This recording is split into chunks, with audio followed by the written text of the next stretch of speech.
അല്ലാഹു അക്ബർ അല്ലാഹു അക്ബർ. ഇവർ 3 പേരും ചേർന്നാണ് ജുമുഅയ്ക്ക് നേതൃത്വം നൽകിയത്.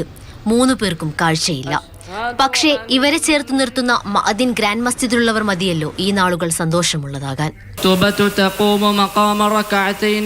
ഷബീറിന്റെ വശ്യമായ ഖുതുബ പാരായണം, ഹാഫിൽ ഉമർ ലക്സത്തിന്റെ ബാങ്കുവിളി, ഒപ്പം ഷബീർ അലി കൂടി ചേർന്നപ്പോൾ വ്രതശുദ്ധിയുടെ ഈ നാളിലെ ജുമുഅ കൂടുതൽ പരിശുദ്ധമായി. شهادة نرجو بها النجاة يوم ينصب الميزان. എല്ലാറ്റിൻ്റെ നേതൃത്വവും ഭിന്നശേഷിക്കാരായിരുന്നു.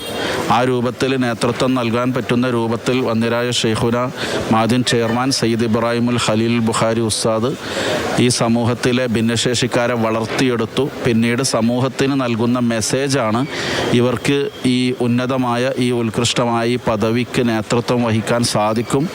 ഇതൊരു പ്രധാനപ്പെട്ട മെസ്സേജായിട്ടാണ് നമ്മൾ എല്ലാവരും സമൂഹം മനസ്സിലാക്കേണ്ടത്. താൽക്കാലിക ഉപാധിക്ക് മാത്രം അഭയം പ്രാപിക്കുന്ന ഒരു പുതുതലമുറയാണ് നമ്മുടെ മുന്നിൽ ഇന്ന് ജീവിച്ചു കൊണ്ടിരിക്കുന്നത്. 3 പേരും മഅദിൻ തഹ്ഫീലുൽ ഖുർആൻ കോളേജിലെ വിദ്യാർത്ഥികളാണ്. ചേർത്തുപിടിക്കലിന്റെ സന്തോഷമാണ് മഅദിനിലെ ഈ ജുമുഅയ്ക്ക്. മാതൃഭൂമി ന്യൂസ്, മലപ്പുറം.